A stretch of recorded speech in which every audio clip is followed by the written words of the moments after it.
Alright, sorry guys. You know how it is. I have to run some pack every day. I need my own classroom, but I'm working on it. I'm working on it. Anyway, so you all had some reading to do last night, alright? But before we dive right into the content, let's just go over some of the important facts that you got out of the reading right now. So can somebody tell me, first of all, what was the document that you were supposed to read about? Does anyone remember? United States Constitution. Okay, the United States Constitution. All right, let's try not to shout out, Taylor. All right. Now, when was it signed? Taylor, thank you for raising your hand. September 17th, 1787. Very good. September 17, 1787. Absolutely. Now, can somebody tell me where this document was signed? Yes. It was signed in Philadelphia, Pennsylvania. It was signed in Philadelphia, Pennsylvania. Excellent. Now, why were people like Ben Franklin and George Washington in Philadelphia at this time to begin with? Why were they there, and why? Just talk to me about that. Connor? Because they just wanted to party. I just don't understand where you even get these things. Did you even read the textbook? They were there because the Articles of Confederation were so weak. We needed a way for the legislative and executive branches to govern our country. No, I'm not done. Oh, You okay. obviously didn't even read. Where did you even get that information from? You never read. Why are you lashing out? Ladies and gentlemen, please relax. Relax. Alright? Clearly, some of you did the reading. Clearly, some of you didn't do the reading, Connor. Now, instead of me hoping that you actually did the reading, and me sitting up here, wasting my time, and you probably sitting there buying something from Gucci, or sitting in the back of my classroom sleeping, Cam, wake up. Wake up. Why don't we take a field trip on our magic school bus to the Constitutional Convention to actually see what happens? Alright? Gather your belongings, let's go.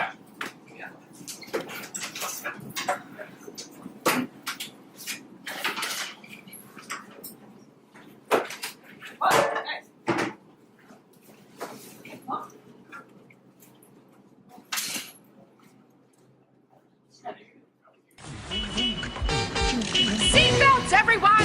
Please let this be a normal field trip. With a friend? No way! Cruising on down Main Street, you're relaxed and feeling good. Next thing that you know, you're seeing Puss in the neighborhood, surfing on a sine wave, swinging through the stars. Take a left at Human Testing, take your second right past Mars on the magic school bus. Navigator nostril, climb on the magic school bus. Spank a plankton too. On our magic school bus, drop the river of lava on the magic school bus. Such a fine thing to do. So strap your bones right to the seat. Come on in and don't be shy. Just to make your day complete. You might get baked into a pie on the magic school bus. Step inside, it's a wild ride. Come on, ride on the magic school bus.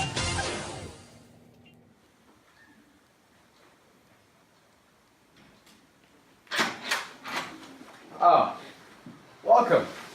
Welcome, everyone. Please. Sir. Please take a seat. Now, we are here on important business to discuss the future of our glorious country. Is there a bathroom here? I've been holding it since Delaware. Down the hall to your right. Yeah. All right, any more interruptions? Anyone have to use the bathroom? All right, let's continue. Now that we are gathered back, how do we effectively ensure that no one becomes too powerful like the King of England? We should have separate branches of government where each branch runs their own branch with the guidelines set forth here by this document to maximize efficiency. No. That is way too unjust. What happens if one branch becomes too power hungry? Oh, you're back. Yes. Maybe if you were here, you would have heard that there will be guidelines set forth in this document to keep the branches contained. We should incorporate a system of checks and balances to make sure that no one branch grows too powerful. That's pretty cool. The point is that we want to avoid overreach of power. We must make sure that our country is balanced and organized. We can't have another Britain within our own country. We did not fight the American Revolution to separate from those tea-sipping tyrants just to go back to their old system. I agree. So what's our first branch? We should establish an executive power first. It can be run by multiple groups of people. No. The executive power shall be vested in a single president of the United States. Yes, I completely agree. The one in charge should be the president, elected by the people. Will we just draw his name out of a bag? No, we should let the people vote. The president should be elected by popular vote. The common man isn't educated in politics. It would be as unnatural for the common man to pick the president as it would be for a blind man to understand color. The president should not be chosen blindly by uneducated people because their emotions may sway them. How can a poor man's voice, one who's uneducated, mean anywhere as near as much as mine? No. You're starting to sound like Parliament and the King. Where's the justice? Where's the equality? How can we ensure domestic tranquility? The people need the right to vote and have their voices heard. We separated from Britain because they ignored us. We can't ignore our own people. Look, I agree with both points. This is clearly an issue that needs to be resolved, and it's very important. But we are going to have to compromise in order that every side is represented and feels comfortable so that we may move on and be a productive country. I propose a team of individuals who are educated in government who can then take their votes based off of what the population of their respective states wants. Therefore, we have a security net just in case the common man chooses a candidate that is ill-equipped to run this country. All right. Now, let's set up a couple of guidelines for our president so he doesn't become too powerful. He should only be elected for a 4-year term and have to be re-elected for the next one. However, after 8 years, he needs to leave office so we can have a change of power and avoid power-hungry presidents. I think he needs to be at least 35 years old to ensure that we have a wise and mature person running our country. In terms of checks and balances, the president should be able to somehow check the power of the legislature, the ones who will be making the laws, because what happens if the legislature passes laws that are unconstitutional? I was just thinking the same thing. Why don't we come up with some type of system where the president can sign a document that voids a law if he believes it's unconstitutional? I love that idea, but then how do we ensure that the president just doesn't veto or void all the laws from the legislature because he doesn't agree with them politically? Hello? The legislator needs a voice too. Well, how about we have the legislature be able to check the president's power by overriding that veto with a 2/3 vote? If 2/3 of our educated lawmakers believe a law is constitutional and needs to be passed for the betterment of our society, then they should be able to override that veto. Gentlemen, this is wonderful with what we've come up with here. We are compromising and ensuring that no one branch becomes too powerful. Speaking of compromising, can we go back to that debate about the representation of the legislator? How are we going to split up representation in the legislative branch? Equal representation. No! Larger states have more people, therefore should have more votes. But if larger states get more and more votes, the smaller states will be overpowered. What? We can't sign the document like that. Guys, let's just relax. Larger states, more reps. Look, I have a plan if you are willing to listen and stop bickering for more than 2 seconds. Okay, giving each state one vote would be unfair to larger states. Gentlemen, this is a huge obstacle that we must overcome. Let us listen to our friend Roger Sherman. Thank you. After listening to all points, I propose a bicameral legislature with an upper and lower house. The lower house, the House of Representatives, will have representation based off of population, whereas the Senate will be based off of equal representation. All right, I can see that this is a great plan. The amount of representatives in the House will be decided based off population. And the Senate will be equal amongst all states, to make it fair. Well, that sounds just peachy. I agree. My people can get behind that. Will the legislator have term limits like the president? That would make sense. Would it though? Here we go again. We can never agree. All right, listen. This is what I believe.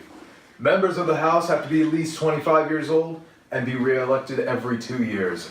And they need to be U.S. citizens for at least 7 years. All right? And members of the Senate should be at least 30 years old, serve 6 years, and be U.S. citizens for 9 years. Wait a minute. You don't think our legislators should be natural-born citizens? No. Our country is a land which we all came from different places.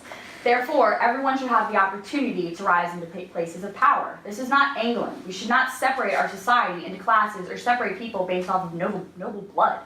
Everyone should have a fair opportunity. Yes, even peasants.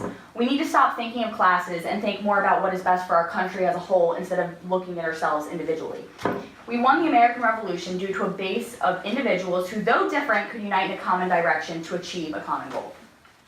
Let's agree to disagree, but you make a good point. I know. Okay, now that we've settled that, why don't we discuss some sort of a court system so then we can ensure all laws passed are constitutional? The men who encompass our court system need to be the brightest minds in the land, and they need to know this document inside and out. Sorry guys, it's been a long day. I'm kind of hungry. Does anyone have a snack? Are you kidding me? This isn't kindergarten. Sorry. Anyways, we should establish a court system that dictates whether laws and the present policies obey the Constitution. But should it be its own branch? Yes, its own separate branch that will maintain the balance of power. The Supreme Court should be run by justices who are appointed by the president. How long should each justice be allowed to serve in the Supreme Court? Let's have term guidelines like we have for the president and the legislatures. Does 4 years sound good? No, they should be lifetime appointments by the president. Why? That seems really dangerous. Let me explain. Our Supreme Court justices should be free from political pressure. If your job is contingent on pleasing the president, you'll always vote in his favor. But if you have a lifetime appointment, you can make decisions based off of objectivity and feel no pressure from outside sources to make a decision. It's imperative that the justices not be swayed by money or the threat of being fired. You make a great point. I think sometimes political pressure and money can have a huge impact on an individual's decision making. And if we are going to have a country for and by the people, we must ensure that it is void of outside influence. So in addition to the many things we have worked on in the past days, we have come up with a document that sets up the 3 branches of government, a system of checks and balances to ensure no one branch becomes too powerful, and guidelines for each branch on what powers they do and do not have. Most importantly, we learned how to set aside individual needs and look at the needs of our entire country. Great. Now I'm late for dinner. Have a good evening, everyone. Yes, sir. Thank you.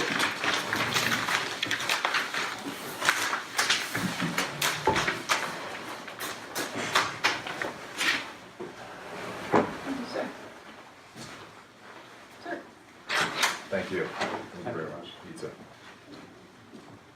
Alright, now that we're back, students, do we have any lingering questions from what we've seen about the document in which we have today known as the Constitution?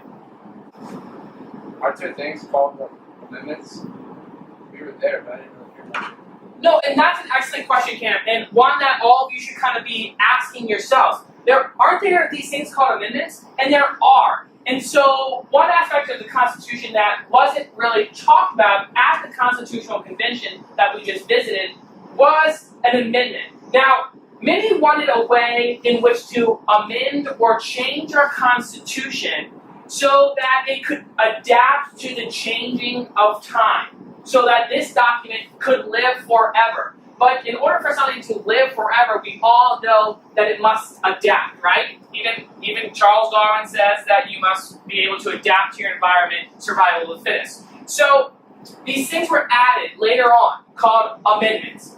Now, many thought that the Constitution itself did not necessarily protect everyone's rights that they had wanted to have protected. They thought that it was just a document, and while they have laid out powers of each branch, it didn't do enough. So what they came up with was this idea of an amendment, right? What word do you hear in amendments? Amend, right? So to amend something means to change it. Now, essentially, you know those very freedoms that we kind of hold to true and dear to our hearts, like freedom of speech, freedom of press, freedom of assembly, freedom to practice your own religion, or to make sure that you do not have any seizures or unwanted search and seizures, right? So these were all adopted eventually. And what are the first 10 amendments called? Do we even know what that is? Bill of Rights, excellent, right? So we know that these things came about later, but they weren't in our Constitution to begin with. People saw a need to amend and be able to change this document so that it can be living on forever. Does anyone know off the top of their head, since the adoption of the first 10, 17 were added? So let's do a little bit of math here. How many does that leave us with in 2016? How many amendments do we have today then to our Constitution? 27. Excellent. Now, wait, before you all leave, make sure you study for your test, okay? Navigator nostril. Climb on the magic school bus. Spank a plankton too. Take that! On our magic school bus. Stop the river.